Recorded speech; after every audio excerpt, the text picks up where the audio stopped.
Oh, vous êtes là? Bonjour les amis, je m'appelle Rusty. Aujourd'hui, je vais vous parler de tous ces instruments de musique qu'on peut trouver dans une classe et d'où ils proviennent. Principalement les instruments à cordes. C'est quoi ces instruments? Un instrument à cordes est un instrument dans lequel le son est produit par la vibration d'une ou plusieurs cordes. C'est-à-dire qu'en pinçant ou en frottant les cordes, ça les fait vibrer et ça donne un son. La guitare est un instrument à cordes pincées, à la forme cintrée et au fond plat, muni d'un long manche et de 6 cordes simples en nylon. Le violon, lui, est un instrument à cordes frottées par un archet. De quand date-t-il? Je suis beau, n'est-ce pas? Vous vous demandez peut-être pourquoi je suis habillée comme ça. Eh bien, en fait, c'est parce que, dans le domaine des instruments à cordes, tout a été découvert dès l'Antiquité. Les cordes tendues sur un plan horizontal ou vertical, munies d'une caisse de résonance, dont le son est obtenu en frappant, en pinçant ou en frottant, sont les bases des instruments à cordes inventés il y a plus de 5000 ans. Où ces instruments sont-ils apparus? Les instruments de musique sont apparus dans les pays du Nord, comme la Finlande, la Norvège, la Suède, la Lituanie, la Lettonie et l'Estonie. Vers le XVIIe siècle, la guitare a commencé à être utilisée dans plusieurs pays d'Europe. De quoi sont composés ces instruments? La guitare est essentiellement composée d'une tête, pas une vraie tête avec un visage et des cheveux bien sûr. En fait, c'est à partir de là qu'on va pouvoir accorder notre guitare en changeant la tension des cordes.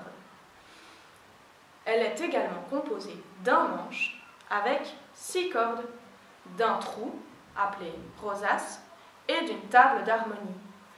On pince les cordes avec le doigt ou avec des onglets. Le violon est à peu près composé de la même manière.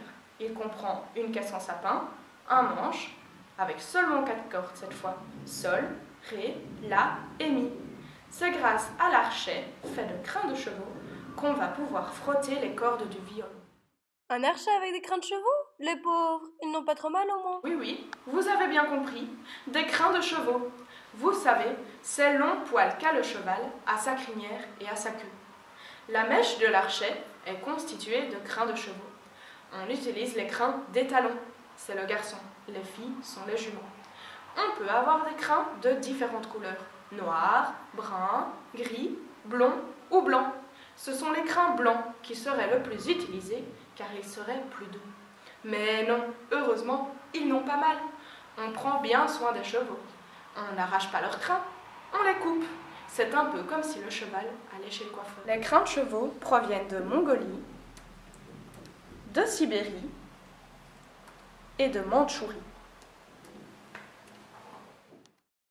Avec quoi fait-on un violon ou une guitare?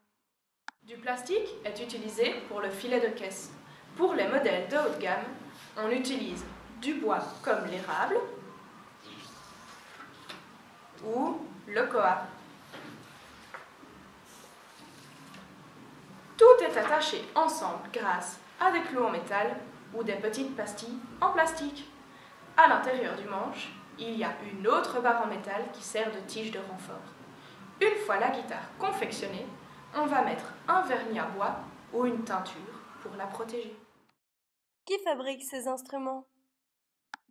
Le fabricant peut tout aussi bien être un luthier, c'est un artisan qui fabrique, répare et restaure les instruments de musique, qu'une entreprise dont l'activité principale est la facture de guitare. Les luthiers indépendants sont signalés par un L, tandis que les entreprises de série par un E. C'est ainsi qu'on peut distinguer le fabricant. Où sont fabriqués les instruments de musique? Eh bien en fait, de nos jours, les instruments de musique sont fabriqués un petit peu partout dans le monde. En Europe, en Asie, en Amérique. Mais tout cela se fait généralement dans une usine. Voici une petite séquence vidéo d'une visite d'une usine.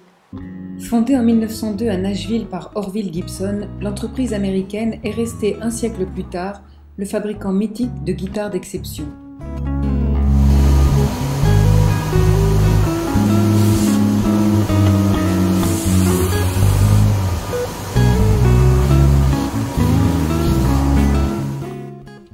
Les guitares Gibson sont réputées dans le monde entier tant pour la qualité des matériaux utilisés que pour la fabrication et l'acoustique.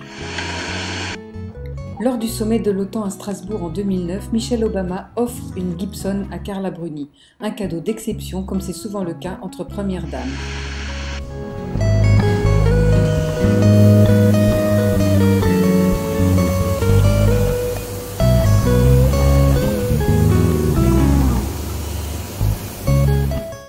Le 24 août dernier, l'usine Gibson était pour la deuxième fois en 2 ans perquisitionnée par le FBI et les services de protection de l'environnement.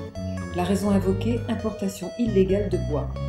Pendant un siècle, ébène, acajou ou bois de rose ont été des matériaux de choix pour ces guitares d'exception. La Hummingbird Gibson de Carla Bruni pourrait-elle avoir été construite avec du bois de rose rapporté illégalement de Madagascar ? Michelle Obama aurait-elle enfreint la loi américaine en offrant cette guitare ? Le PDG de Gibson dément toutes ces accusations et affirme que tous les bois utilisés dans l'entreprise sont certifiés.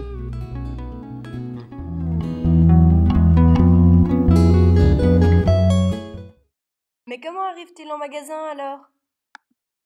Les instruments fabriqués ailleurs sont apportés au magasin par un apporteur grâce à de gros conteneurs scellés.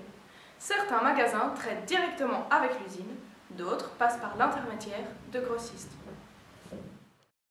Et nous, on peut en acheter en magasin? Exactement, et tout le monde peut, les petits comme les grands, les débutants comme les professionnels.